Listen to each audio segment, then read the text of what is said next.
Are you ready to dive into the greatest mystery of all time? For centuries, humanity has searched for the lost city of Atlantis, a testament to an unimaginable civilization. But what if the search has been all wrong? This isn't just about a city, it's about an entire hidden empire. Come with us as we piece together the ancient clues and reveal how Atlantis truly rose from the depths and why its story still resonates today. Hello everyone, welcome back to the Nightforge. Our journey begins with one man, the ancient Greek philosopher Plato. Around 360 BC, he wrote about a magnificent island nation, larger than Libya and Asia combined, situated beyond the Pillars of Hercules, which we now know as the Strait of Gibraltar. He described Atlantis as a marvel of engineering and social structure. Its people were descendants of Poseidon, the god of the sea, and a mortal woman named Cleito. According to Plato, the island was a paradise. It had concentric rings of land and water, built by Poseidon himself to protect his beloved. The city at its heart glittered with gold, silver, and a mysterious, fiery metal called orichalcum. The soil was so rich it could produce 2 harvests a year. The Atlanteans built incredible temples, palaces, and a complex system of canals and bridges. They had a powerful military, with a navy of over 1,000 warships and an army of formidable warriors. For generations, they lived in harmony and virtue, their society a beacon of justice and wisdom. But this utopian existence wasn't destined to last. As generations passed, Plato tells us, the divine nature of the Atlanteans became diluted. They grew greedy, corrupt, and arrogant. Their ambition turned to conquest. They set their sights on conquering Athens and the known world. However, the Athenians, though outnumbered, fought with unmatched valor and repelled the invasion, saving Europe and Asia from slavery. The gods, angered by the Atlanteans' hubris, decided to punish them.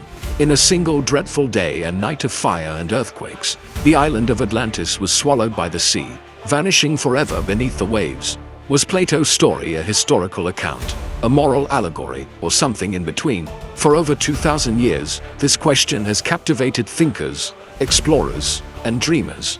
Many of Plato's contemporaries viewed it as a fictional tale, a thought experiment to illustrate his ideas about the ideal state versus a corrupt one. But others took it as fact, and so, the search began. The quest for Atlantis has taken people all over the world. One of the most popular theories places Atlantis in the Mediterranean. Around 1600 BC, the volcanic island of Thera, now known as Santorini, experienced one of the most violent eruptions in human history. The explosion was catastrophic, triggering massive tsunamis that devastated the Minoan civilization on the nearby island of Crete. The Minoans were a highly advanced Bronze Age culture with impressive palaces, art, and a powerful navy, eerily similar to Plato's description of the Atlanteans. The eruption buried the city of Akrotiri on Santorini under a thick layer of volcanic ash, preserving it like a time capsule. Could the memory of this real-life cataclysm have been passed down for over 1,000 years, eventually inspiring Plato's tale? The timeline, the naval power, the sudden destruction, it all seems to fit. But what about the location? Plato was very specific. Beyond the Pillars of Hercules, this points directly to the Atlantic Ocean. Some researchers believe Atlantis was a large island or continent that actually sank in the Atlantic. This idea gained huge popularity in the 19th century, thanks to a writer named Ignatius Donnelly. In his book, Atlantis, the Antediluvian World, he argued that Atlantis was a real place, the source of all ancient civilizations, from the Egyptians to the Mayans. He pointed to similarities in pyramids, flood myths, and agricultural practices across continents as proof of a shared, lost ancestor. While most of his evidence has since been debunked by mainstream science, his ideas ignited the public imagination and cemented the image of a lost Atlantic continent. The search in the Atlantic continues. Mysterious underwater formations like the Bimini Road, a submerged rock structure off the coast of the Bahamas, have been claimed as remnants of Atlantean roads or walls. While geologists largely agree that it's a natural formation, the allure of finding a piece of Atlantis keeps explorers coming back. Others have looked to the Azores, a group of volcanic islands in the mid-Atlantic, suggesting they could be the mountain peaks of the sunken continent. Let's shift our gaze to another possibility, one that connects Atlantis not to an island, but to a completely different part of the world. Some theories point to the Americas. Could Atlantis have been an ancient American civilization? The Mayans or the Incas, with their advanced knowledge of astronomy and monumental architecture, have been suggested as candidates. Another theory looks towards Antarctica. The idea is that the Earth's crust shifted dramatically thousands of years ago, moving the continent of Atlantis to the South Pole, where it now lies buried under miles of ice. This is fringe territory, but it shows just how far people are willing to go to solve this puzzle. So we have Plato's original story, a potential real-world inspiration in the Minoan civilization, and a whole host of modern theories spanning the entire globe. What does modern science have to say about all this? Geologists and oceanographers are quite clear. There is no evidence of a large sunken continent in the Atlantic. Ocean plate tectonics and ocean floor mapping have given us an incredibly detailed picture of what's down there, and a lost landmass the size of Libya and Asia combined simply isn't part of it. The idea of an entire continent sinking in a single day also defies everything we know about geological processes, which typically unfold over millions of years. But does that mean the search is over? Not at all.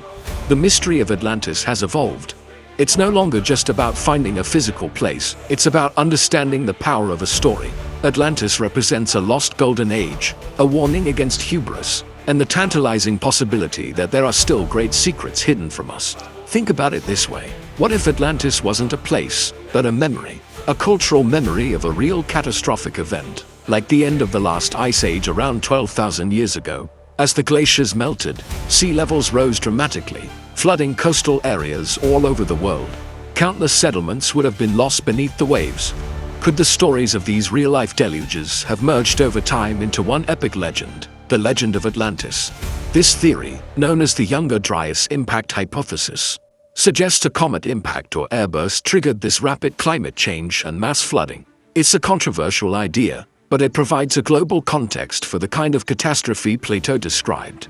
The story of Atlantis forces us to confront the limits of our knowledge. It lives at the intersection of myth, history, and science. While we may never find a sunken city with golden temples, the search for Atlantis has driven real discovery. It has pushed us to explore the depths of our oceans, to uncover forgotten civilizations like the Minoans, and to better understand the catastrophic forces of nature that have shaped our planet. The truth is, Atlantis might be exactly what Plato intended it to be, a story. A powerful story about an ideal society and its downfall, meant to make us think about our own society, our own values, and our own future. It's a timeless warning about the dangers of power, greed, and disrespect for nature. So, did Atlantis ever exist? Perhaps the most honest answer is that it exists in our collective imagination. It's a puzzle that may never be solved, and that's precisely what makes it so enduring. The quest for Atlantis is a quest for knowledge, for answers to the deepest questions about our past and our place in the universe. It's a reflection of our own hopes for a better world and our fears of losing it all. The ocean still holds countless secrets, and as long as there are mysteries beneath the waves, humanity will continue to search for Atlantis. What do you think? Was Atlantis a real place, a cautionary tale, or something else entirely? Let us know your theories in the comments below. The story isn't over, and perhaps the next clue is waiting to be discovered by one of you. Thanks for joining us on this incredible journey into the unknown. If you enjoyed this video, don't forget to like, subscribe, and hit that notification bell so you don't miss our next dive into history's greatest mysteries.